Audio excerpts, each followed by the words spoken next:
ഇപ്പം നമ്മൾ ഇതിനു മുമ്പ് കേക്കിന്റെ ജേർണിയായിരുന്നു പറഞ്ഞ പോലെ എടുത്തിട്ട് ഒരു ഷൈഫൈ അല്ലെങ്കിൽ കോമിക് ആയിട്ടുള്ള ഒരു പടം എന്ന് പറയുമ്പോൾ അത് ബ്രേക്ക് ചെയ്ത് പ്രേക്ഷകരിലേക്ക് ഇത് എത്തിക്കുക എന്ന് പറയുന്ന ഒരു ചെറിയൊരു കാര്യമല്ല.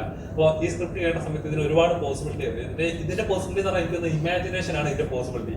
എത്രത്തോളം ഇമാജിൻ ചെയ്യാൻ അത്രയും പോസിബിലിറ്റീസ് കൂടിക്കൊണ്ടിരിക്കും. അപ്പം എങ്ങനെയുണ്ട് നിങ്ങളുടെ ഇത് കേട്ട സമയത്ത്? ഭയങ്കര ഞെട്ടി. അത് പിന്നെ ആ ഒരു ബഡ്ജറ്റിലും ആ ഒരു നമ്മുടെ ഒരു ഇതില് നമുക്കുണ്ടാകുന്ന വാരിയസിലൊക്കെ ഇത് ഷൂട്ട് ചെയ്യാൻ പറ്റുന്ന ഒരു ഡയറക്ടറാണ്. അപ്പൊ എനിക്ക് അറിയായിരുന്നു ഇത് ഇങ്ങനെയൊക്കെ എത്തിച്ചേരുന്നുള്ളത്. അപ്പം പടം ഇത് അങ്ങനെയല്ല, നിരഞ്ജൻ ഞാനിങ്ങനെ കോൺസ്റ്റന്റ് ടച്ചിൽ നിൽക്കുന്ന ആൾക്കാർ. അപ്പം ഏതോ ഒരു സമയത്ത് വേറെ ഏതോ കാര്യത്തിന് വേണ്ടി വിളിച്ചപ്പം നിരഞ്ജൻ ഇങ്ങനെ IFFK-ലുണ്ട്. ആ സമയത്ത് ഒരാളെ കിട്ടിയിട്ടുണ്ട്, ഞാൻ ചാക്കിലിട്ട് പിടിക്കാൻ പോകും എന്റെ അടുത്ത് പറഞ്ഞു. അപ്പൊ ഞാൻ ആരാ ഇവിടെ ഇങ്ങനെ ആവാസ വ്യൂഹം എന്നൊക്കെ പറഞ്ഞ സിനിമ ചെയ്ത് കൃഷാന്ത് എന്ന് പറഞ്ഞ ഒരു ഭയങ്കര കിടിലൻ ഒരു ഡയറക്ടറെ കിട്ടിയിട്ടുണ്ട്. പുള്ളി ഭയങ്കര ഇന്റലക്ച്വല്, പകുതി പറയുന്നത് നമുക്ക് മനസ്സിലാവൂല, പക്ഷെ ഞാനിത് എങ്ങനെയും ചാക്കിലിട്ട് പിടിക്കും എന്ന് പറഞ്ഞിട്ട് 4 സംഘം ചെയ്യാൻ പോയി. 4 സംഘം ചെയ്യാൻ പോയെടുത്തത് പ്രൊഡ്യൂസർ ഞാൻ ആവാം അടുത്ത സിനിമയുടെ എന്നൊക്കെ പറഞ്ഞിങ്ങനെ. അപ്പോഴും പക്ഷെ പ്രൊഡ്യൂസർ ഒന്നായിട്ട് കാര്യമില്ല, ടാലന്റ് ഉണ്ടായിട്ട് കാര്യമുള്ളൂ എന്ന് പറഞ്ഞപ്പോഴത്തേക്ക് നിരഞ്ജന് ഭയങ്കര സെൻസ് ഓഫ് ഹ്യൂമർ ആണ്. ഒരു 10-ൽ 7 എണ്ണം എന്തായാലും ഫലിക്കും, 9 എണ്ണം എന്തായാലും ഫലിക്കും. അപ്പം ഈ ചാക്കിലിട്ട് പിടിക്കുന്നതിന്റെ ഭാഗമായിട്ട് 4 സംഘത്തിന്റെ ഷൂട്ടിങ്ങിന്റെ സമയത്ത് 100 എണ്ണൊക്കെ ഇങ്ങനെ ഇടാൻ തുടങ്ങി. അപ്പം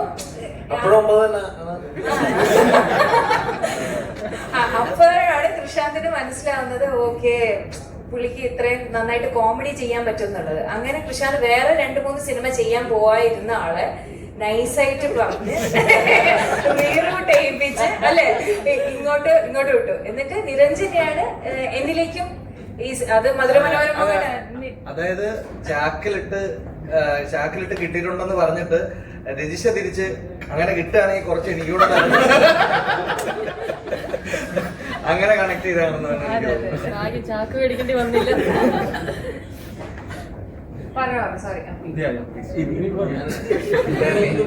ആ ഒരു ഫ്ലോ അല്ല, പക്ഷെ അത് എന്തൊരു കിടിലൻ പരിപാടിയാണ്. നിരഞ്ജ് അങ്ങനെ ചെയ്തുകൊണ്ട് നിരഞ്ജ് ഗോട്ട് ബ്രില്യൻ ക്യാരക്ടർ അല്ലേ. അപ്പൊ നമ്മളൊക്കെ കുറച്ച് ചാക്കും കൊണ്ട് അത് വേറെ കേസാവും.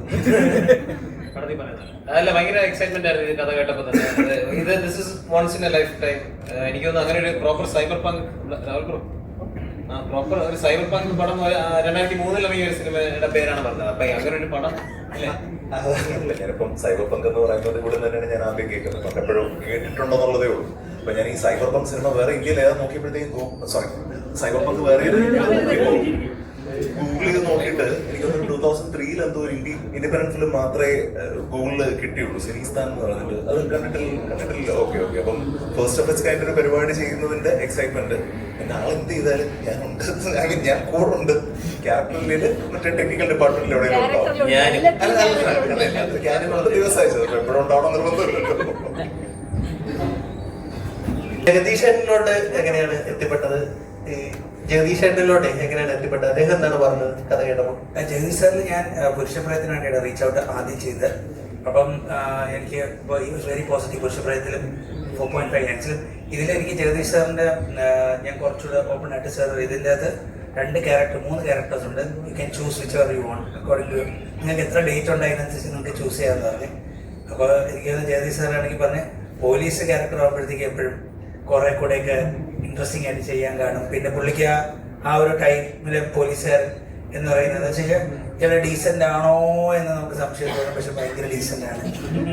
പക്ഷെ അപ്പൊ അങ്ങനെയൊക്കെ ഒരു ട്രിക്കി ഏരിയയിൽ നിൽക്കുന്ന ഒരു പോലീസുകാരനാണ്. അപ്പം അത് പുള്ളി വായിച്ചിട്ട് പറഞ്ഞു ഇത് ചെയ്യാൻ പുള്ളിക്ക് താല്പര്യമുണ്ട്, നല്ലതാണെന്ന് പറഞ്ഞു. അപ്പൊ ഞാൻ പറഞ്ഞു ആകെ ഒരു എന്ന് വെച്ചാൽ കോടതിയുടെ 7-8 ദിവസം ഷൂട്ടിൽ സാറിന് അധികം ഡയലോഗ്സ് ഇല്ല, 1 or 2 ഇൻസേർട്ടുകളേ ഉള്ളൂ.